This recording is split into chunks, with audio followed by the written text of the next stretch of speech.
Hey everyone, Gill Gross here, post-match. Daniil Medvedev versus Grigor Dimitrov, Indian Wells 2021, round of 16. If you're not here for spoilers, click off the video in 3, 2, 1. It is Grigor Dimitrov taking out the reigning U.S. Open champion, the world number 2, doing it in 3 sets after dropping the first set and being down 4-1 in the second set. He ultimately wins it 4-6, 6-4, 6-3. The stat that a lot of people were throwing around was it's his first top 2 win since 2016. That is a baloney nugget. That is ridiculous. He beat the world number 3 earlier this year in Australia, albeit a compromised Dominic Thiem who wasn't quite right. But come on now, top 2. There's no top 2. But nonetheless, I will admit it is probably the most impressive victory that I can remember from Grigor Dimitrov since that fantastic season he had in 2016. And I'll tell you what, you gotta be so happy for him. I mean, come on now. Now normally I don't say those things as absolutes, but you look at what this guy has been through in the last 2 years. He's had the worst luck that you can really have. COVID-19, terrible bout of it in 2020, completely derailing his season. Australian Open, yes, he beats Dominic Thiem in the round of 16, but then in the quarterfinal against Aslan Karatsev, has awful back issues, said he couldn't even put his socks on that morning and had to retire there. Same thing in Paris, was playing, I believe Marcos Giron was up 2 sets and 5-1. Doesn't cross the finish line, has to retire from that match. It was the back again. Then in New York, he has a foot problem, has to retire from the U.S. Open. I mean, talk about a nightmare stretch for Grigor Dimitrov, and to see him pull off this victory against a player who was looking absolutely invincible on hard courts in every sense of the word. So impressive, very happy for him. Let's break it down. Grigor Dimitrov's biggest adjustment to me in this match was taking pace off his rally ball and really committing to doing that, and I thought it changed the match. This match began with Medvedev looking like an absolute backboard, really almost never missing, and Dimitrov being the player a little bit more anxious to try to make something happen, and simply the first to miss time and time and time again. Also being out-served, losing the serve return dynamic, which you would expect in this matchup. And it was, again, straightforward. First set to Daniil Medvedev, although Dimitrov was playing pretty well. They were playing a lot of really good points. Medvedev had a lot more here. This flipped when Dimitrov started changing the way he hit his backhand slice. It didn't flip because Dimitrov started slicing more, because he was slicing the whole match, but he changed the way he hit it. Instead of really sticking the backhand slice hard and low and putting some speed on it and some zip on it, he started really floating it, really taking all the pace off, still swinging fast, but focusing more on the backspin and putting a little more air under it, just taking all the pace out of that backhand slice. And then he actually started doing it on his forehand as well, on his rally ball forehand. Instead of trying to inject pace into those rally balls, he was really trying to just create openings and move the ball around the court, keep Daniil on the move, keep him in the corners, but really not hitting the ball very hard until there was an opening. Once there was an opening, then he would obviously go for his shot and try to inject pace there, but he was waiting. And that's how that's the best way to play Medvedev. It's a fantastic way to play him. And Dimitrov just absolutely nailed it. With the slice backhand, it is a really potent weapon. And we've seen players against Medvedev go to that death by a million slices strategy and they've been successful. You know, Nadal has gone more frequently to his slice against Medvedev. I think the last time it happened, you'd probably have to go back to Dusan Lajovic earlier this year, who's given Medvedev trouble a couple times, as has Dan Evans, who slices all his backhands. So we've seen it a good amount, with the backhand slice being a shot that bothers Medvedev, but he's gotten pretty good at handling it. With that being said, if you combine all the factors, you have Grigor Dimitrov, who has elite speed, amazing speed around the court. You have these Indian Wells conditions, which are slow and difficult to hit through. Now you're giving Medvedev a backhand, or a forehand for that matter, with no pace and a low contact point. All these factors together, Daniil's simply not going to be able to hit through the court. He's not going to be able to do the damage that would be desirable for him to make inroads into winning the point. Period. Speedy player, slow conditions, no pace, low contact. Not going to happen for Medvedev.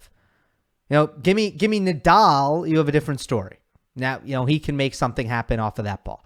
Not Medvedev.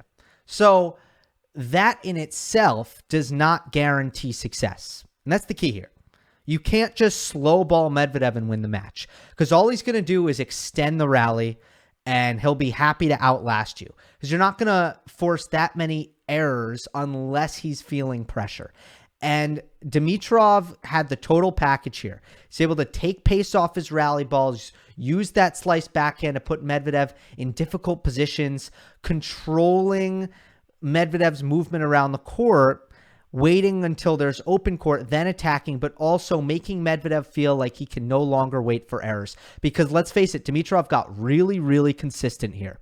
And Medvedev suddenly felt like he wasn't going to outlast. He wasn't going to get the errors.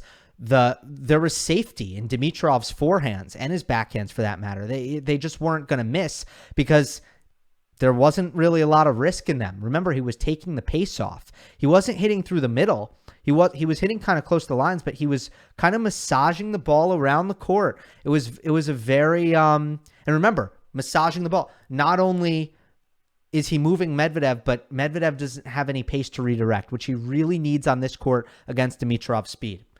So now Medvedev feels some pressure. He feels like he needs to attack, and he's making a lot of errors. And by the way, if you make him hit up on his backhand, I believe in thin air, I also think you're going to get some errors that way. And he did with the backhand slice. What I mean by that is the air is very thin in the desert. There's no humidity in it, so the ball flies. And Medvedev doesn't hit a lot of topspin. So if he has a low contact point, he needs to hit up on the ball. And in thin air, it's hard to bring that ball back down unless you hit a lot of topspin. That's what I mean by that.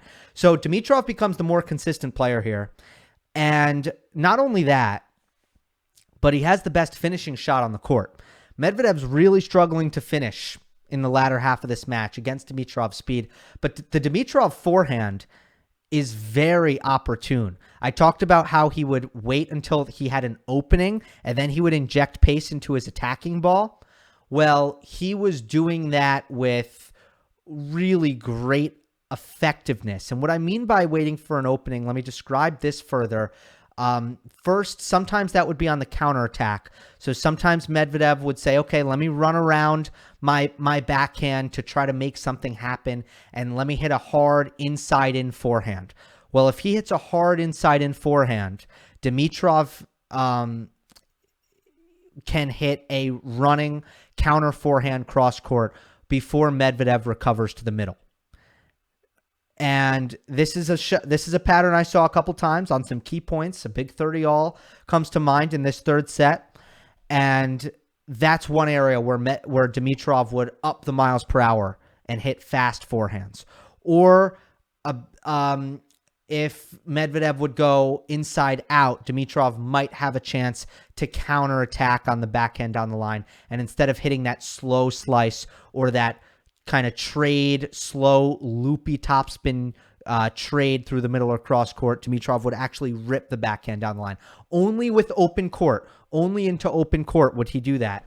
Or if he gets a short ball, Dimitrov could really clock his forehand, but normally with Medvedev out of position before he would do that. So he was very patient, very, very patient. I wasn't impressed with Medvedev's ability to keep the ball out of the middle of the court when defending in this match, which is something he normally does very well. Now let's get to the next part of this. I'm talking about rallies here. I'm talking about how Dimitrov is winning the rallies. Well, that's not a disaster for Medvedev. Ordinarily, the reason this was a disaster for Medvedev is because he could not make a first serve. And because he could not make a first serve, they were playing a ton of rallies, even on Medvedev's service games. Medvedev expects to get a lot of free points, even on this surface. Medvedev, 30% of his first serves were unreturned. Dimitrov, really close to 9% of Dimitrov's first serves were unreturned. So Medvedev is going to get free points. He's going to get those +1 opportunities if he makes his first serve. He wasn't making that first serve at all, especially in the second set when this match turned around and the beginning of the third set. He wasn't making first serves at all. So as a result, he's playing second serve points. He's playing long rallies even on his service game. The average rally in this match was 8.7 shots. That is a massive, massive number. And that's why it was a problem for Medvedev, because Medvedev won 0 through 4 shot rallies by a count of 37-26. He lost rallies 8 through 5, 29-19, and lost 9+, 32-25, because of the adjustment that I talked about, because of Dimitrov's speed, because of how Medvedev couldn't hit through it, but also because Dimitrov was opportune with his forehand, because he took pace off of his rally ball, giving Medvedev nothing to attack, forcing and drawing errors out of Medvedev, trying to force the issue, and using his backhand slice to move Medvedev around the court and put him in uncomfortable positions. But if Medvedev had his first serve, he could have played more short points in this match, and he was winning them. He just didn't play enough of them. And conditions also play a factor. The slow courts of Indian Wells, when Medvedev does make a first serve, it's more likely that Dimitrov would be able to neutralize it. But again, he didn't make enough first serves. The last thing with Medvedev is he never went to that plan C. Usually there's a couple of phases of Medvedev's game. Plan A is going to be a very safe game plan. Daniil is not going to make any unforced errors. He's going to kind of wait for you to miss. He's going to defend. He's going to make you feel uncomfortable in terms of thinking, how the heck am I going to win a point? Because this dude doesn't miss and he's very fast and he hits so deep. So this is horrible. That's what Medvedev's going to do. He's going to play a lot through the middle, and he's going to play very safe. If that doesn't work, if he feels like he is not getting the better of the rally tolerance, or he's not the more consistent player, or he's getting hurt with your offense, if you're able to hit through him, Medvedev will go to part 2, and he will normally push up his court position a little bit and go down the line a ton and take more risk on his ground strokes. What if that doesn't work? Well, then we get net rusher Medvedev. We get serve and volleyer Medvedev, right? That's the plan C that we get with Daniil. We've seen that time and time again. For whatever reason, he never really initiated plan B. Maybe he did initiate plan B, actually. Plan C, we didn't see. We never saw net rushing Medvedev. And it would have been a good change-up. I don't know how that would have worked. I mean, Daniil does that very, very well, to just be like, okay, I'm losing. Time to be a net rusher. Medvedev does that well. We never saw that for some reason, and I think that's because he was just preoccupied. And we do see that from time to time with Medvedev. I think his first serve was really frustrating him to no end, and it was just completely taking over his mind. I mean, he did smash his racket between first and second serves, which I don't think I've ever seen that before. And it kind of made me laugh. But it was kind of panic mode Medvedev. We can see that from time to time. I don't want to talk too much about that. But yeah, sometimes things can go really wrong for Medvedev and he can just completely mentally go away. Other times he problem solve. It's kind of a 50-50 bag.